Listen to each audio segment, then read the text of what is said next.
Episode 42, The Haunted Bus Route. Being a bus driver isn't always the dream job for many, but for Ian, he had always been fond of buses since he was a child, as he thoroughly enjoyed collecting and playing with his mini toy buses.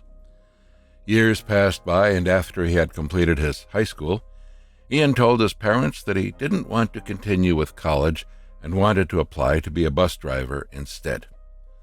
Although Ian's parents were concerned about the salary and career progression of the path he was about to choose, they eventually accepted the idea as they knew how much passion Ian had for buses. However, little did Ian realize that his passion would eventually lead to a horror story that would stick to his memory for a long time to come. A few days after he had completed his graduation ceremony, Ian wasted no time and applied for a job as a public bus driver. Within a couple of weeks, Ian was excited as he was selected to attend a brief interview session. And when the interviewers saw how passionate Ian was about buses, he underwent a series of tests and soon received the approval to begin his bus driver duties. Ian then began by driving one of the buses that drove through an isolated area with much less traffic. This was a standard progressive method that the company used, so that new drivers would be able to take the time to familiarize themselves with driving the buses.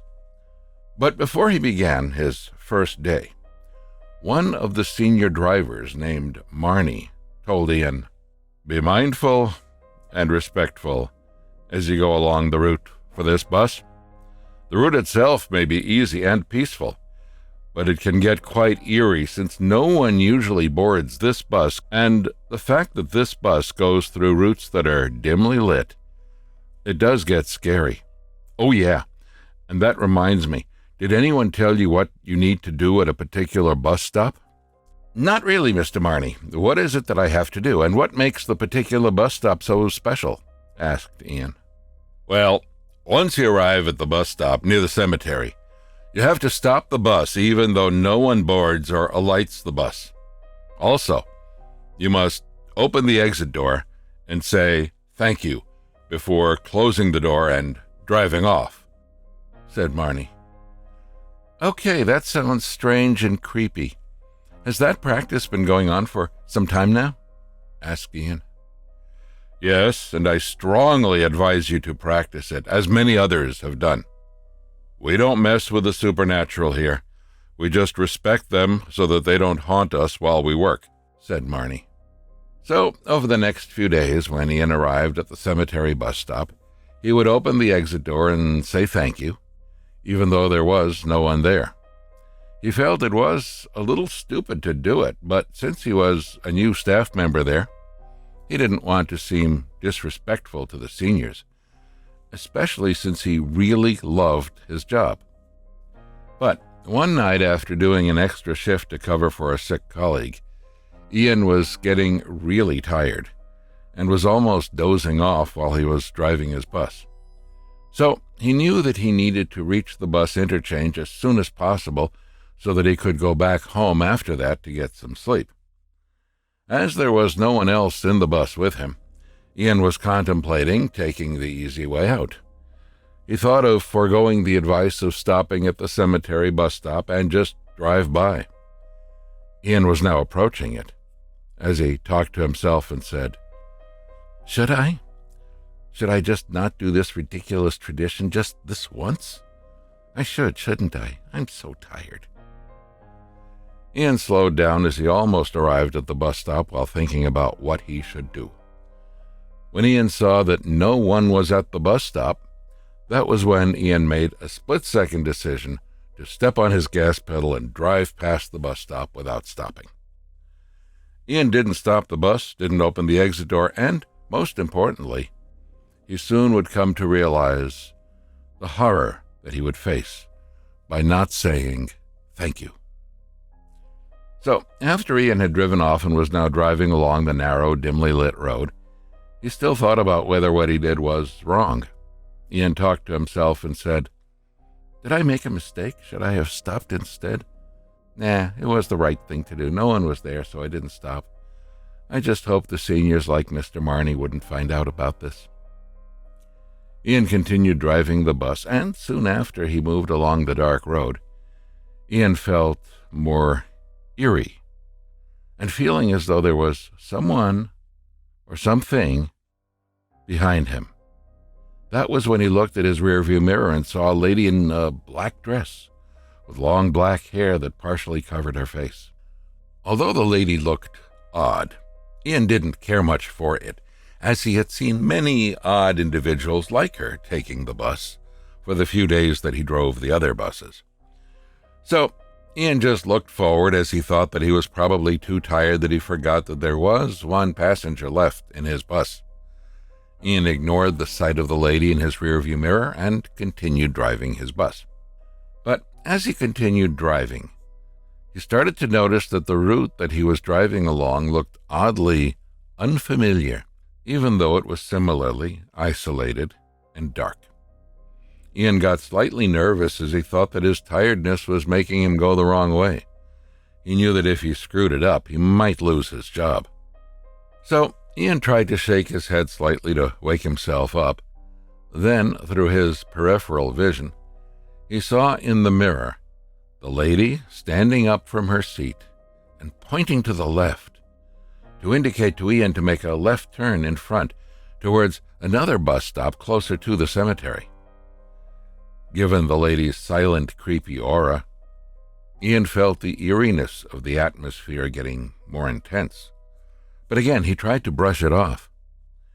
As he drove further forward, Ian could see through the mirror that the lady was still pointing at the direction to the left. Ian pretended to not see her and focused on the road, but his eyes couldn't deny his curiosity as they glanced back towards the mirror. To his shock, the lady seemed to now be standing right behind him as he stared fearfully in the mirror. The lady's face could finally be seen, with her eyes bright red, face in its palest form, and tongue sticking out and dangling below her chin. Ian was now sure that the lady was not human. He knew that it was a ghost, lingering and breathing right over his shoulder. Ian didn't dare to turn around to look at the lady, as he just looked forward to continue driving with his trembling hands. But suddenly, Ian heard the lady whisper, "Turn left now or else." Fearing that he would be harmed if he ignored her again, Ian finally followed the lady's instructions and turned left. He then looked up at the mirror, and to his surprise, the lady was now standing near the exit door, seemingly waiting to alight. As he saw a bus stop that sat right in front of the other side of the cemetery, Ian instinctively stopped his bus and opened the exit door.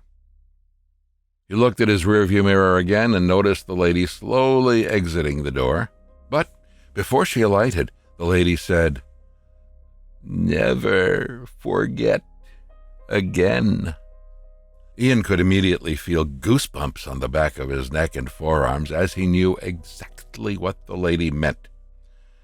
He knew that he had made a grave mistake by not stopping at the earlier bus stop to let the spirit out. Trying to make amends with his mistake, Ian mounted the little braveness that he still had within him and said, "Thank you." Ian then saw the lady seemingly floating towards the cemetery. Not wanting to see any further of where the lady went, Ian just drove off his bus, as he was still shaking in fear after what had just happened.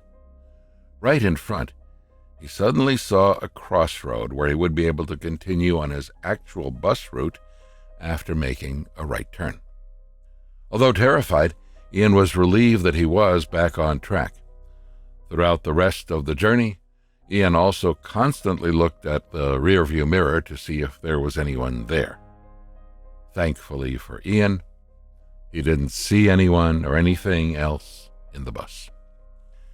He continued driving, and it was the longest 30-minute drive that Ian had until today. Ian eventually arrived at the bus interchange without any further hauntings. But As he arrived with a pale face and cold sweat dripping down his cheeks, Marnie saw him and said, "You didn't stop and say thank you, did you?" Surprised that Marnie could tell just by looking at his face, Ian just said, "How did you know, Mr. Marnie? I was too tired, so I thought I would just give it a rest this time and drive off. It's my mistake, but I wasn't doing it to be rude. I was just tired." "I know you didn't do it on purpose, but no matter how tired you are, next time, never do that again.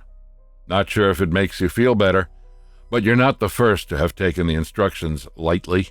Other young guys like yourself also did the same thing. That's when they faced the horror that they did and came back to the bus interchange with the same exact pale expression that you have on your face right now," said Marnie. Ian just stayed silent as he was still thinking about what had happened to him earlier. That incident was the first and final time that Ian faced such a haunting experience while driving his bus. From then on, Ian never again missed stopping at that particular bus stop, and not once did he forget to say thank you. And from that experience, Ian knew that he wasn't just being ridiculous to follow such traditions. He knew that someone was actually expecting that he did so, even though he could never see the black-dressed lady in the bus ever again.